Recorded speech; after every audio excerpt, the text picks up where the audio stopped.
Hi everyone, welcome to In His Love channel. How are you doing? Good? Great. It's been a while. How is everybody doing? How is work? How is business? How is school? And how is life general? I hope everything's going fine with you guys. I hope the hustle and bustle is not too hard, but it's really good to see you guys today. Thank you for stopping by. If this is your first time coming here, you're welcome to In His Love channel.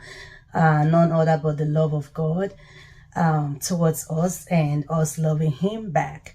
So you're welcome, and my returning subscribers, my returning viewers, you're also welcome. Thank you all for all your support. I appreciate you guys. So today's video, we're going to look into some things that Reverend Omolehin spoke about. I don't know this reverend. I've never heard his preaching before. In fact, this video was my first time hearing about him, but I know some of you out there may know him.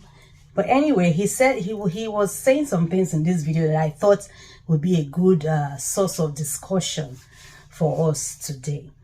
So, first of all, he said that a lot of churches that he sees in Nigeria, that they are not Jesus' churches, they are the pastor's churches. Very heavy, very true. And he's basically talking about the Pentecostal churches, the way, in the mood at which they operate these churches. He said that out of 10 richest pastors, Nigeria had 5 out of those 10. He also said out of 10 richest churches, no Nigeria church was among them. So think about it. How can we have 5 richest pastors in the world, right? And but we don't have any rich church, and he went ahead and talked about the Catholic Church being the richest church in the world, which we all know, and all this boils down to the arrangement at which the church is run. It's not a one-man thing. It's not a one-man fits all. No, it is not a one-man's business. That's why it's able to become the richest church in the world. But the Pentecostal case is a whole different case, So he said that, him saying that out of the 10 richest churches, Nigeria wasn't found. That kind of makes me understand that the 5 richest pastors from Nigeria, right? That means the churches and everything that they own, the church, their churches, their assets, everything is in their name. Because if it's in the church's name, like Catholic Church does, right? If it's in the church's name, then we should have at least one rich church to be in that list, right? Among the 10. After all, we ended up with 5 rich pastors out of the 10 in the world. Think about it. And they will tell you, oh, it's Jesus' church. It's God's church. It's all lies. It's all lies. Everything is in their name. Everything is in their name. That's what this findings now have revealed. So anyway, he was talking about, Reverend Omolehin was talking about the repair ministry, how people are hated, people that are in the repair ministry, right? That they are hated, people that are trying to correct the wrong teachings going on in Pentecostals, they are hated right now, And it's true. Some will come here and ask me, you don't have a job, you don't have work, what are you doing? Well, I'm in the repair ministry. Hello. I'm in the repair ministry, and that's what I'm doing, because trying to, to clean up the church of Christ, the true church of Christ, because what they are doing out there in Nigeria is something else. It's disaster. It's crazy. So he talked about PFN, how he was in the PFN conference that he had recently in Nigeria, Abuja precisely, and how he was schemed out from among those that were supposed to preach, you know. So they invited him and everything, but they schemed him out. They did not allow him preach. First day they didn't allow him, second day they didn't allow him, till the whole conference was finished. They did not allow him to preach. So I wonder why. Is it that his messages have changed? Is it that he preaches truth? He must be preaching some kind of truth for them not to want him to preach, you know. So first of all, this PFN, you know, is all that's a Pentecostal PFN, Pentecostal Fellowship of Nigeria. They are all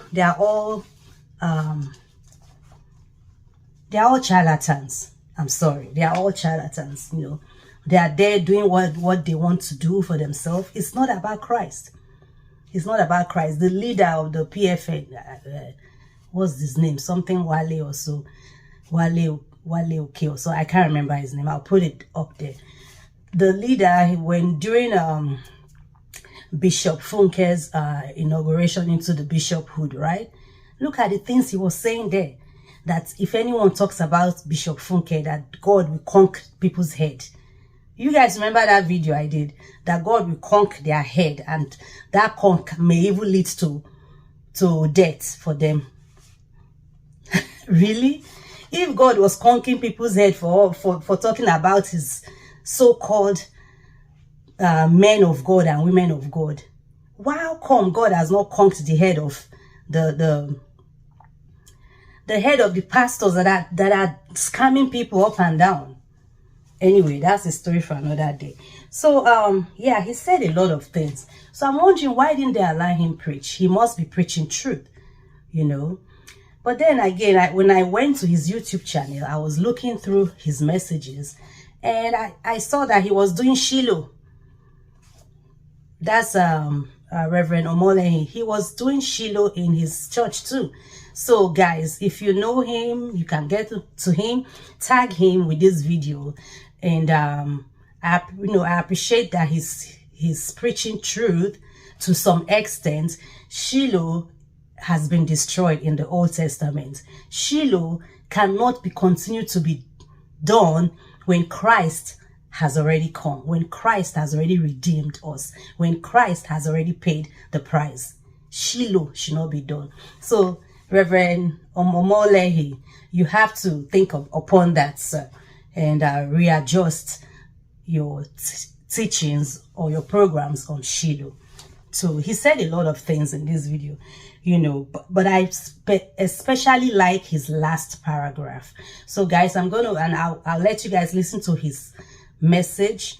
This is just a few of the message. I didn't put the whole thing, it would be too long. So listen to the message, and then I'll come back and speak upon that last paragraph that he said.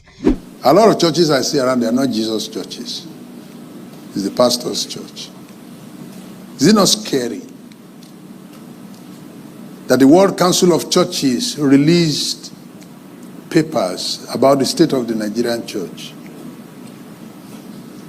That out of the 10 richest pastors in the world, 5 of them are Nigerians.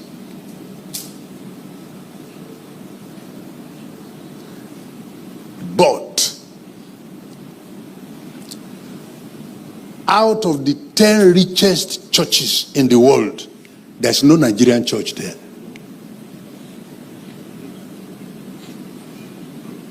Hey, get in control, sir.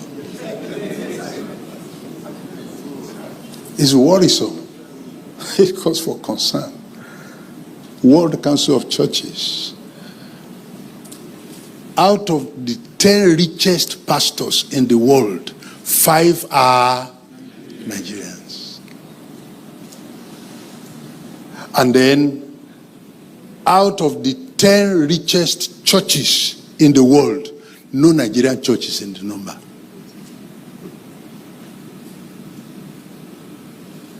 Last week, I was in Dublin. I was in Irish, Republic of Ireland. And I went to preach in a Roman Catholic university that was built about 200 years ago. The Roman Catholic Church is the richest church in the world. The Pope has no private jet. Whenever the Pope wants to travel, in January, they make a list of his itinerary for the year. You are going to have to patiently listen to me and endure me. Because some of you are not going to be comfortable with some of the things I'm saying. Because some of you are preparing and praying and fasting so that you will soon buy a private jet as a man of God. Please go ahead and buy it. But listen, the richest church in the world is the Roman Catholic Church. I preached in a Roman Catholic university last week in Dublin.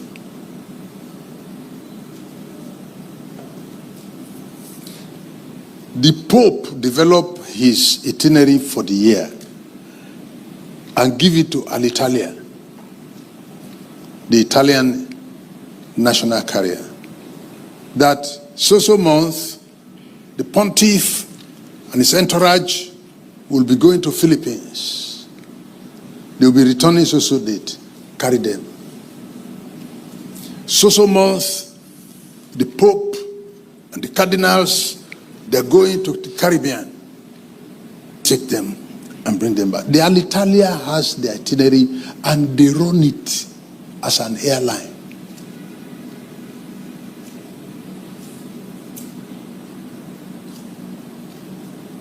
And when you Pentecostals come up with some of the stuff and the brandishing and the financial recklessness that you have put the tithes and offerings of the people into, and also recklessness in the use of power, both spiritual and otherwise, the Roman Catholic people are laughing.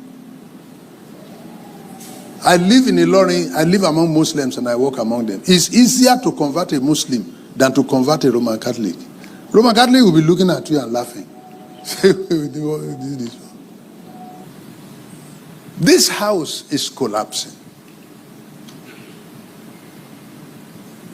And there is the need for God to raise people to address the body.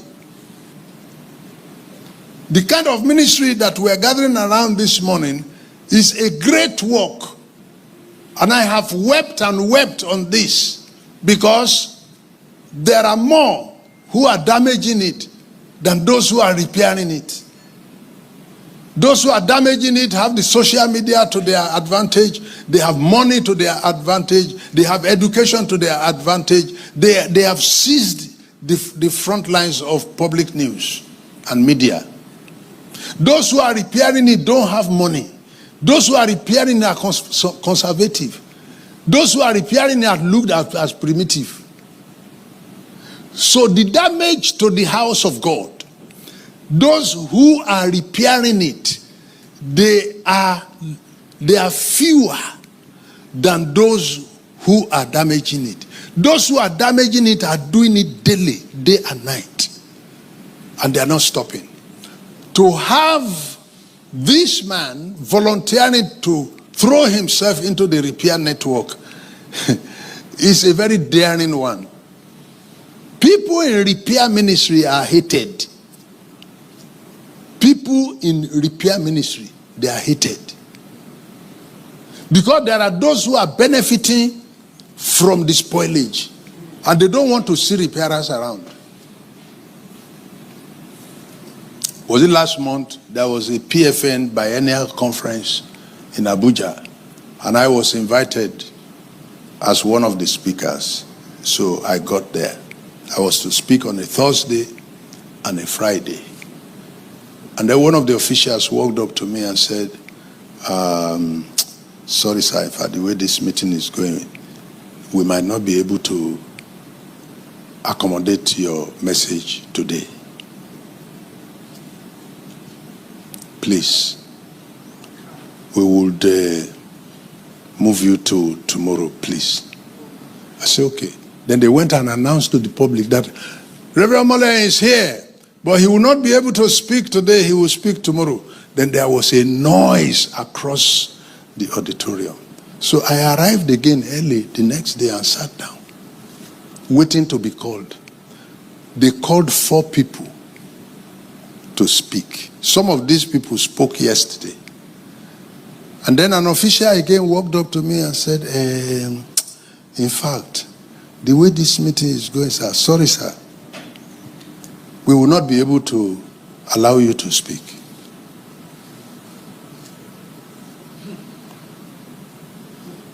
I returned to Ilorin without speaking.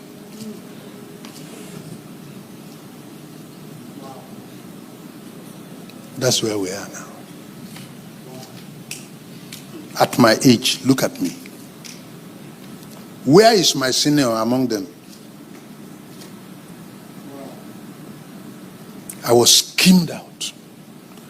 They brought me. They were the ones who even came to the airport to pick me. They lodged me in the hotel. And I got to the meeting and they didn't let me speak. But that's not an issue to me because I am not looking for a place to preach.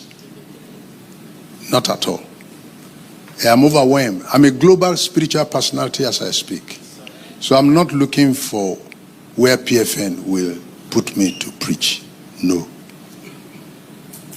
But for that to happen to me tells me about the state of the church. Recently, my church got burnt. And got burnt completely. And my 40 years of work was burnt in 1 hour. And I watched it burn. A sheet of paper I could not take away. I've written 40 books. They all got burnt. The computer storage where I put some of the things, they are all destroyed. And I'm wondering how I can regenerate the ideas. Unfortunately for me, as I get older, I begin to forget things. And I don't usually preach from scripts. I went around to inspect the damage that was done to my church and found out that the fire was so intense, it's like hell, that the walls were broken. It could not pass integrity test. The fire was so intense that the pillar split open and you can see the iron rod inside. And the government advised that we should not even go near it because the whole thing, the rest of the wall is hanging. I could collapse on anyone.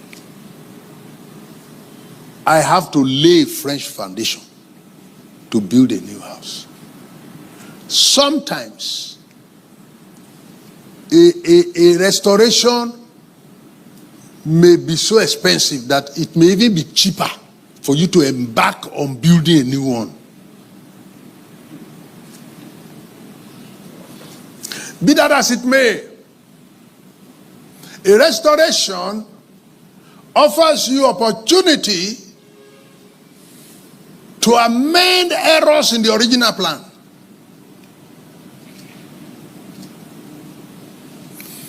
A restoration affords you the opportunity to do it better, to have it better.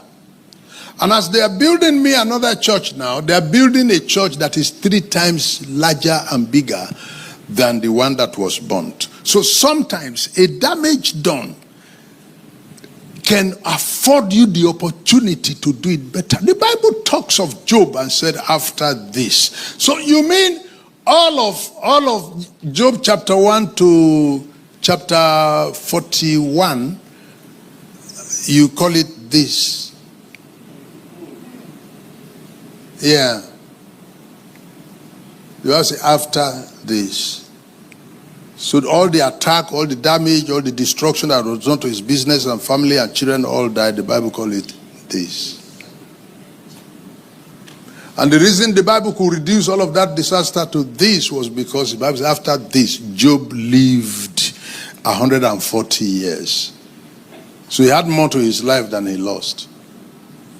And the Bible says he had double of what was destroyed. So sometimes, in waiting and surviving a disaster, like I praise God we all have, gives us an opportunity to build a better church, build a stronger church, build a stronger, a more desperate team of young people who are ready to go for Christ.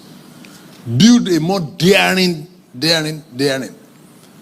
There were things that I no longer could do for some positive reason that denied me some advantage. I used to go to different hotels in Ilorin to preach. And some of the prostitutes have been converted to the church. But it came to a point I can no longer go there because of newspapers. They won't tell you what I went there to do. So there's the cost of fame, and it makes me very unhappy. The man remains the asset that God has for the church and for the world. And if the man is broken and not mended, and you let it be, you have lost a treasure beyond estimates. Hi guys, so you came back. Thanks for coming back. So if you're still here, do me a favor, just like this video, share this video to someone out there so they can also learn one or two things. So Bishop Omolehin said in his last paragraph in this video, right? He said a man remains the asset that God has for the church. A man, human being, man, that God has for the church and the world. And if the man is broken and not mended, and you let it be like that, right? You have lost a treasure beyond estimate. Those words are heavy. Those words are heavy. So what is he saying here? He's talking about the man. The original reason that Christ came. To reconcile man to God. That's the original. Everything else we are doing all around, saying we are serving God, are just extras. They are just jaras. They are just by the wayside. The main thing is the man. But is that what we see today in Pentecostal churches? No. They are busy bragging about how many churches they've built.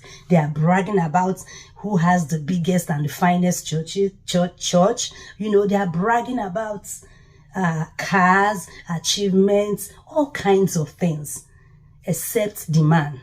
They are forgotten to build the man. Instead of building the man, they are busy destroying the man. Reverend Omolehin said, that if you don't repair the man, you don't mend him, and if the man is broken, you leave the man like that, that you have lost a treasure beyond estimate. Yes, we've lost it all. Is that not what we're seeing today? The man that is supposed to be built, strong, equipped with the word of God, equipped enough to go out and do things, and replenish the earth. They've broken them down. These Pentecostal pastors have broken the man down so low that all our people do is beg God, have mercy on me. God, have mercy. God, have mercy. Eshanu me. Have mercy on me. Bless me. Bless me. They are looking for blessing morning till night. They go to churches for something that they want. They are looking for the hand of God every moment of their life. Is that not what our Pentecostal churches have become? That's what they have become. Nobody is seeking God. They just want what they can get from him. They've broken the man. They have broken the man down. This wasn't the intention of Christ when he came to reconcile man back to God. It wasn't the intention. You know, the man is begging God morning till night, you know, to do this for them, do that for them, when these are things that you can do yourself. These are things that we should have been equipped enough to go out and do for ourselves and do for others. Do for the unbelievers out there. No, we are here struggling to repair the so-called Church of Christ. It's crazy. It's crazy. So guys, thank you for listening to this video. Whatever is your thoughts, opinion concerning this video, leave it in the comments section, and like, share, and subscribe to this channel. Share the video out there, and remain blessed. Remain in his love. I'll see you on my next video. Bye for now.